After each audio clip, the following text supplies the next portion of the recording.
بسم اللہ الرحمن الرحیم۔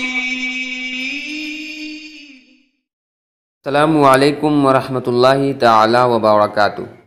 اعلیٰ حضرت فاؤنڈیشن کی جانب سے روزانہ آپ تک حدیثوں کا ترجمہ، تشریحات اور اس سے معلوم ہونے والے احکام و مسائل پہنچتے ہیں اور آپ حضرات اسے سن کر اپنے علم میں اضافہ فرماتے ہیں۔ تو روزانہ کی طرح آج میں پھر آپ کی خدمت میں کچھ حدیثوں کا گلدستہ لے کر حاضر آیا ہوں۔ آپ حضرات سے گزارش ہے کہ پورا آڈیو سنیں۔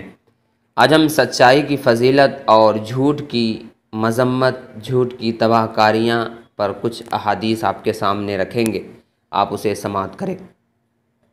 حضرت عبداللہ بن مسعود رضی اللہ تعالی عنہ سے روایت ہے، رسول اکرم صلی اللہ علیہ وآلہ وسلم نے ارشاد فرمایا، بے شک سچائی بھلائی کی طرف ہدایت دیتی ہے اور بھلائی جنت کی طرف لے جاتی ہے، اور آدمی برابر سچ بولتا رہتا ہے یہاں تک کہ وہ صدیق ہو جاتا ہے، اور جھوٹ بدکاریوں کی طرف لے کر جاتا ہے اور بدکاریاں جہنم میں پہنچاتی ہیں، اور آدمی برابر جھوٹ بولتا رہتا ہے یہاں تک کہ وہ اللہ تعالیٰ کے نزدیک کذاب لکھ دیا جاتا ہے۔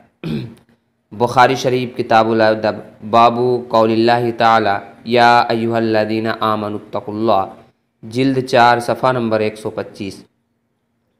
دوسری حدیث سماعت کرے۔ حضرت سمورہ بن جندب رضی اللہ تعالی عنہ سے روایت ہے، نبی اکرم صلی اللہ تعالی علیہ وسلم نے ارشاد فرمایا، میں نے دیکھا کہ 2 شخص میرے پاس آ کر کہنے لگے کہ جس شخص کو آپ نے شب معراج دیکھا کہ اس کے جبڑے چیرے جا رہے ہیں وہ بہت جھوٹا آدمی ہے۔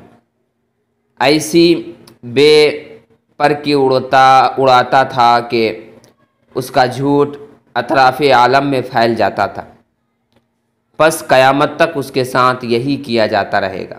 بخاری شریف کتاب الادب، باب قول اللہ تعالی یا ایھا الذین آمنوا اتقوا اللہ، جلد 4 صفحہ نمبر 126۔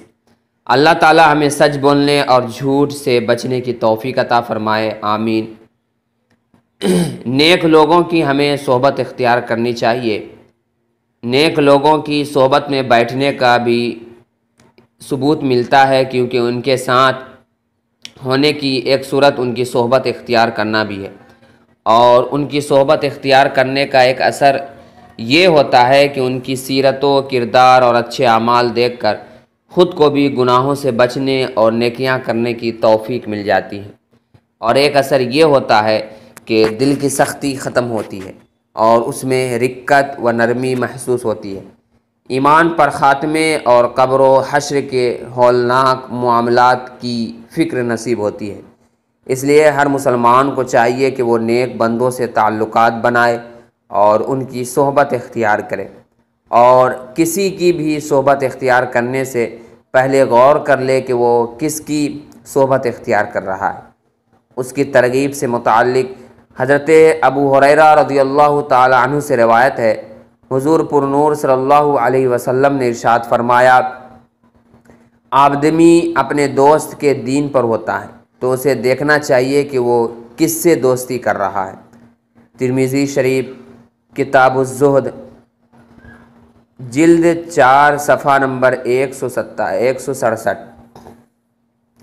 اور دیندار دوست تلاش کرنے کی ترغیب دیتے ہوئے حضرت عمر فاروق رضی اللہ تعالی عنہ فرماتے ہیں، سچے دوست تلاش کرو اور ان کی پناہ میں زندگی گزارو، کیونکہ وہ خوشی کی حالت میں زینت اور آزمائی کے وقت سامان ہے، اور کسی گناہ گار کی صحبت اختیار نہ کرو ورنہ اس سے گناہ کرنا ہی سیکھو گے۔ احیاء علوم الدین۔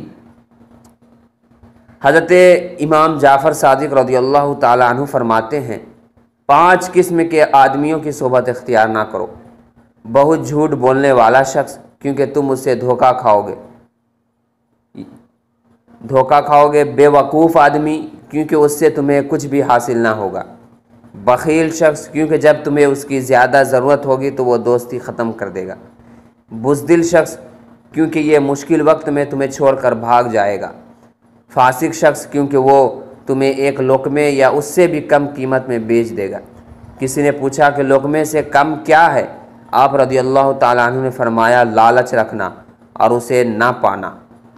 یاد رہے کہ کسی کو اپنا پیر و مرشد بنانے کا ایک بہت بڑا مقصد یہ بھی ہوتا ہے کہ اس کی صحبت کے ذریعے اس سے فیض حاصل کیا جا سکے۔ یوں ہی باعمل علماء کی صحبت میں بیٹھنے کی بھی بہت فضیلت ہے۔ چنانچہ حضرت عبداللہ بن عباس رضی اللہ تعالیٰ عنہما سے روایت ہے، علماء کی صحبت میں بیٹھنا عبادت ہے۔ دوسری حدیث میں ہے کہ نبی کریم صلی اللہ علیہ وسلم نے فرمایا، جب تم جنت کے باغوں میں سے گزرو تو چر لیا کرو۔ عرض کی گئی، یا رسول اللہ صلی اللہ علیہ وسلم، جنت کے باغ کیا چیز ہیں؟ ارشاد فرمایا، علم کی مجالس۔ سبحان اللہ۔ معجم الکبیر باب العین، جلد 11 صفحہ نمبر 78۔ تو یہ تھی کچھ ضروری اور اہم باتیں کہ ہمیں کن کی صحبت میں رہنی چاہیے۔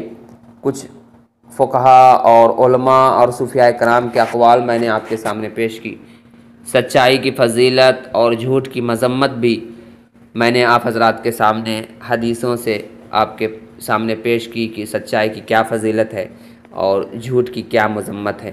آپ حضرات سے گزارش ہے کہ اس پر زیادہ سے زیادہ عمل کرنے کی کوشش کرے اور اسے اپنے دوستوں میں بھی شیئر کرے تاکہ انہیں بھی ان سب باتوں کا علم حاصل ہو۔ السلام علیکم۔